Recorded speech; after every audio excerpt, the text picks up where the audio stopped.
Hello and welcome to this TLDR News US video about Trump's impeachment. I know we're a bit late to the party on this one and I apologise for that, but we were a bit busy with Brexit and the election going on in the UK. So to catch up on what we've missed, we're going to explain the process of impeachment generally and then have a look at Trump specifically. So what actually is impeachment? Well, it's basically the process by which a legislative body charges a government official. And it doesn't necessarily have to be the president. Article 2, Section 4 of the US Constitution says that the President, Vice President, and all civil officers of the United States shall be removed from office on impeachment for and conviction of treason, bribery, or high crimes and misdemeanors. Remember that passage because it's super important, and we'll be coming back to it later. The Constitution does set out some specific rules when it comes to the President.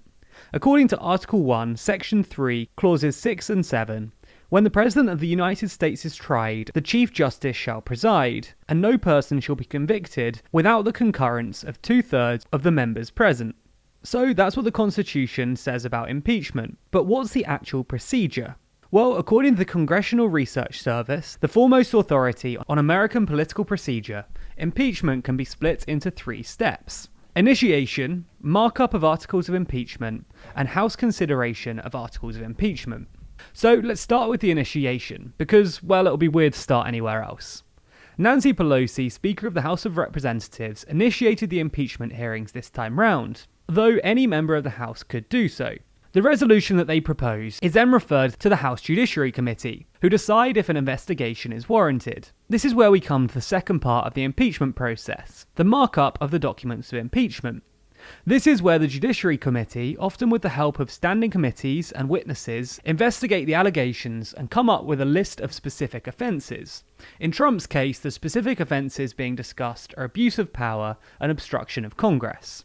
It's worth noting that the articles of impeachment are not necessarily criminal offences. Again, going back to Article 2, Section 4, impeachable offences are treason, bribery, or other high crimes and misdemeanours. This is why you hear the phrase quid pro quo so much. It's an appeal to the bribery part. Treason is defined in Article 3, Section 3 as an act levying war against the United States or adhering to their enemies, giving them aid and comfort. High crimes and misdemeanours is an Old English common law term and essentially means failure of office. Again, not necessarily anything criminal. Once the Judiciary Committee has come up with the articles of impeachment, it votes to approve them. If the committee does approve them, they send the articles over to the House for the third and final part of the impeachment process, the House consideration of the articles. Here, the House of Representatives basically look over the articles, looks at the evidence, and then votes on whether or not to impeach the individual, in this case, Donald Trump. If the House of Representatives vote to impeach the official, then and only then, the process is over and the official has been impeached. But that's not the end of the process, and the official isn't removed from office. That's because an actual conviction is separate from the impeachment. Remember Article 2, Section 4.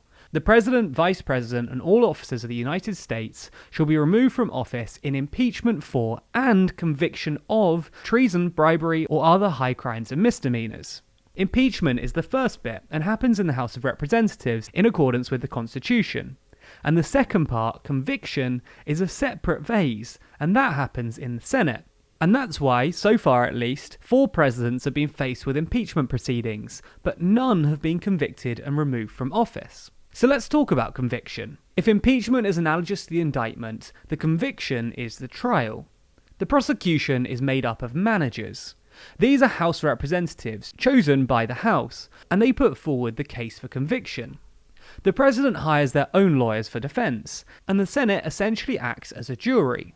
Importantly, 2/3 or 67 senators have to vote for conviction to remove the President from office. In presidential impeachment trials, the Chief Justice of the US Supreme Court, so in Trump's case John Roberts, presides over the trial. According to Senate rules, the judge directs all forms of proceedings while the Senate is sitting, for the purpose of trying an impeachment, and for all forms during the trial not otherwise specially provided for, and may rule on all questions of evidence. However, his decisions can be overruled by a majority of senators. Anyway, before we go into detail on the trial, let's rewind to the beginning and start looking at Trump's impeachment specifically. On July 25th last year, Trump had a phone call with the Ukrainian president. No one knows exactly what was said on the call, because the White House only agreed to release non-verbatim notes of the conversation. But according to Democrats, Trump threatened to withhold about $400 million of military aid from Ukraine unless there was an investigation into Hunter Biden, Joe Biden's son. At the time, Trump had indeed blocked military aid from going to Ukraine for no obvious reason. This is the oft-discussed quid pro quo. Democrats claim that if Ukraine agreed to investigate Hunter Biden, then Trump would let funds flow to Ukraine. And if they didn't, well, he wouldn't. The call basically becomes gossip for the advisors who heard it firsthand. One of those people who heard it decided to escalate the issue, and on August 12th refers the case to the Intelligence Inspector General, who forwards it on to the Director of National Intelligence. This someone is the now infamous whistleblower. However, the acting Director of National Intelligence, Joseph Maguire, refused to pass it on to Congress. The Intelligence Inspector General, Michael Atkinson, thinks that this isn't right, so goes directly to Adam Schiff, the leader of the House Intelligence Committee. In early September, 3 standing committees in the House of Representatives start to investigate Trump, and Schiff, as the head of one of those committees, demands that Maguire turns over the original complaint and orders him to appear before the committees. Maguire basically just says no thanks and refuses to testify. Incidentally, at about this time, the White House starts giving Ukraine the military aid it was withholding. On the 24th of September, Nancy Pelosi, the Speaker of the House of Representatives, initiates the official impeachment inquiry. On the same day, under serious political pressure, the White House releases non-verbatim notes from the phone call. Despite the impression this document might initially give, it doesn't tell us exactly what was said, just the gist of the conversation. Anyway, 6 standing committees were tasked with carrying out the inquiry, and while the inquiry was originally private, it became public on October 31st, after the House voted in favour of doing so, 232 votes to 196. It's worth noting that the House of Representatives is composed of 232 Democrats and 198 Republicans. So that vote is basically along party lines. During the inquiry, the White House refused to cooperate. They didn't release any files and refused to let any witnesses testify.